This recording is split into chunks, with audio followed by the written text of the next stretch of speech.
यक्षिणी हिंदू, बौद्ध और जैन धर्म में वर्णित अलौकिक या अर्ध दिव्य महिला आत्माएं हैं जो अपनी सुंदरता, यौवन और शक्तिशाली जादुई शक्तियों यक्षिणी साधना के लिए जानी जाती हैं। इन्हें मुख्य रूप से कुबेर के द्वारपालों के रूप में और अशोक वृक्ष से जुड़ी प्रकृति की देवियों के रूप में माना जाता है। मुख्य रूप से 36 यक्षिणियां जैसे सुरसुंदरी, कनकावती हैं जो भौतिक सुख और मनोकामनाएं पूरी कर सकती हैं। कहानी कुछ इस तरह है कि पुराने पटना शहर के दीदारगंज में गंगा के किनारे एक धोबी एक पत्थर के टुकड़े पर कपड़े धो रहा था। एक दिन उसके नजदीक ही एक सांप घूम रहा था। ग्रामीणों ने उसका पीछा किया। वह सांप धोबी के पत्थर के स्लैब के नीचे छुप गया। जब ग्रामीणों ने उसे निकालने के लिए मिट्टी को खोदना शुरू किया तो उन्होंने पाया कि जिस स्लैब के नीचे वो खुदाई कर रहे थे वह असल में किसी शानदार मूर्ति का भाग था, और इसी मूर्ति को हम आज दीदारगंज यक्षी कहते हैं। कला की दृष्टि से हड़प्पा की सभ्यता और मौर्य काल के बीच लगभग 1500 वर्ष का अंतराल है। इस बीच की कला के भौतिक अवशेष उपलब्ध नहीं है। महाकाव्यों और बौद्ध ग्रंथों में हाथी दांत, मिट्टी और धातुओं के काम का उल्लेख है, किंतु मौर्य काल से पूर्व वास्तुकला और मूर्तिकला के उदाहरण कम ही मिलते हैं। मौर्य काल में ही पहल कलात्मक गतिविधियों का इतिहास निश्चित रूप से प्रारंभ होता है। राज्य की समृद्धि और मौर्य शासकों की प्रेरणा से कलाकृतियों को प्रोत्साहन मिला।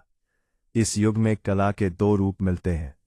एक तो राजरक्षकों के द्वारा निर्मित कला जो कि मौर्य प्रासाद और अशोक स्तंभों में पाई जाती है। दूसरा वह रूप जो परखम के यक्ष दीदारगंज की चामर गुराहिणी और वेसनगर की यक्षिणी में देखने को मिलता है।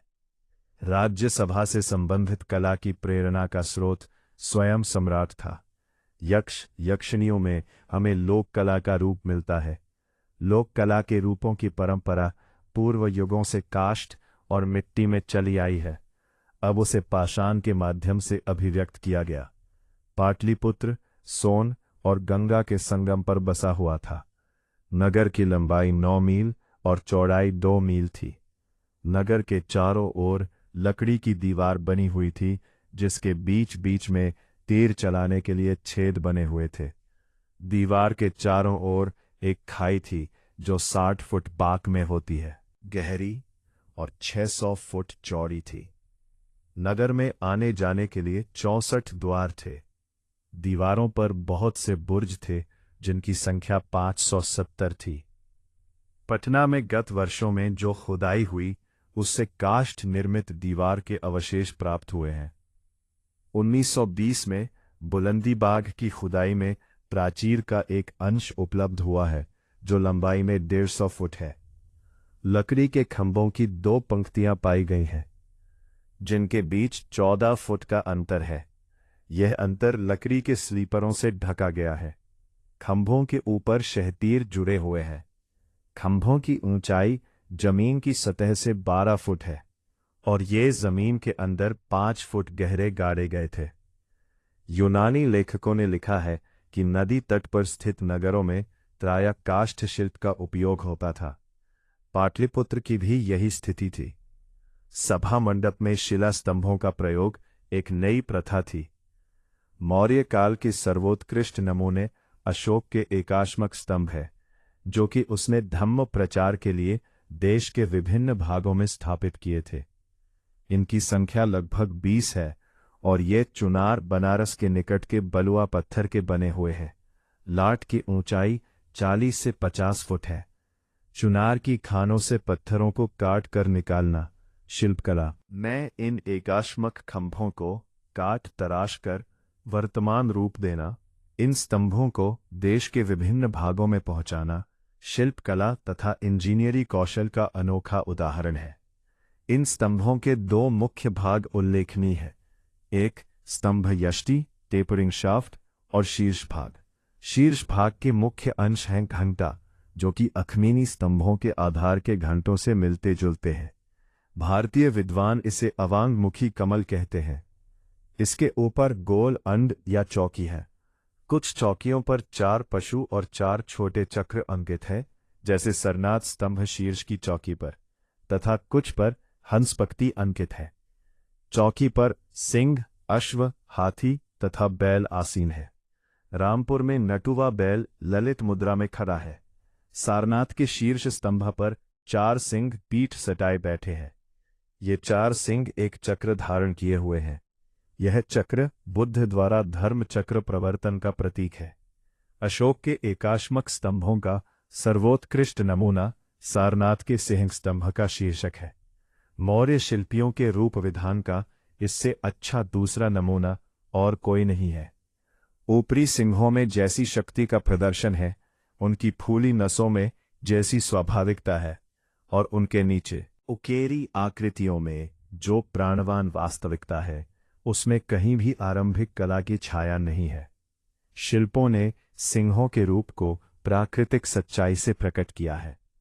चमकीली पालिश, घंटाकृति तथा शीर्ष भाग में पशु आकृति के कारण पाश्चात्य विद्वानों ने यह मत व्यक्त किया है कि कला को प्रेरणा अखमीनी ईरान से मिली है।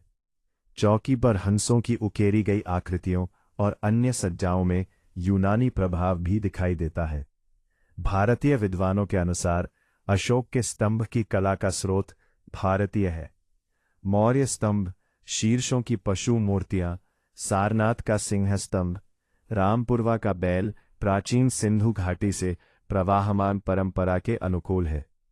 किंतु वासुदेव शरण अग्रवाल ने महाभारत और आपस्तंभ सूत्र से प्रमाण प्रस्तुत किए हैं, जिनसे सिद्ध होता है कि चमकीली पालिश उत्पन्न करने की कला ईरान से कहीं पहले भारत में जात थी।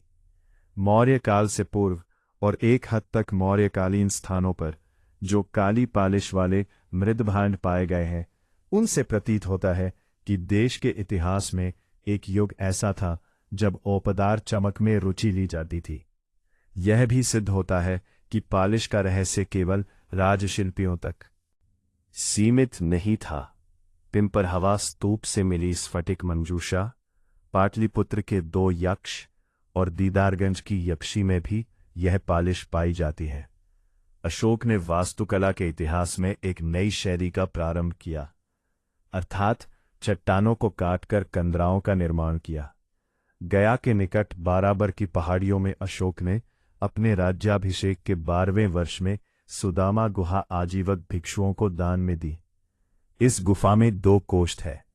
एक गोल व्यास है, जिसकी छत अर्धवृत्त या खरबूजिया आकार की है। उसके बाहर का मुखमंडप आयताकार है, किंतु छत गोलाकार है।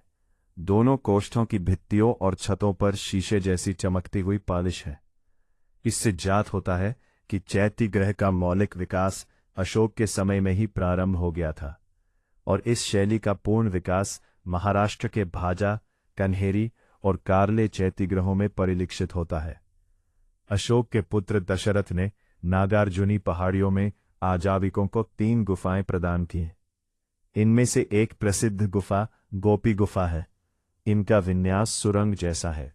इसके मध्य में ढोलाकार छत और दोनों सिरों पर 2 गोल मंडप है, जिनमें से एक को गर्भगृह और दूसरे को मुख मंडप समझना चाहिए। इसमें अशोककालीन गृहशिल्प की पूर्णतः रक्षा हुई है। मौर्य काल की लोक कला का ज्ञान उन महाकाय यक्ष यक्षी मूर्तियों के द्वारा होता है, जो मथुरा से पाटलिपुत्र, विदिशा, कलिंग और पश्चिम सूरपारक तक पाई जाती है। इन यक्ष यक्षियों की मूर्तियों की अपनी निजी शैली है, जिसका ठेठ रूप देखते ही अलग पहचाना जा सकता है। अतिमानवीय महाकाय मूर्तियां खुले आकाश के नीचे स्थापित की जाती थीं। इस संबंध में परखम ग्राम से प्राप्त यक्ष मूर्ति, पटना से प्राप्त यक्ष मूर्ति, जिस पर औपदार चमक है, और एक लेख भी है। पटना शहर में दीदारगंज से प्राप्त चामरग्राहिनी यक्षी, जिस पर भी मौर्य शैली की चमक है, और बेसनगर से प्राप्त यक्षी विशेष उल्लेखनीय है। ये मूर्तियां महाकाय हैं, और मांसपेशियों की बलिष्ठता और दृढ़ता उनमें जीवंत रूप से व्यक्त हुई है। वे पृथक रूप से खड़ी है, पर उनके दर्शन का प्रभाव सम्मुखहीन है, मानो शिल्पी ने उन्हें सम्मुख दर्शन के लिए ही बनाया हो। उनका वेश है सिर पर पगड़ी, कंधों और भुजाओं पर उत्तरीय, नीचे धोती जो कटी में मेखला से कायबंधन से बंधी है। कानों में भारी कुंडल, गले में कंठा, छाती पर तिकोना हार और बाहुओं पर अंगद है।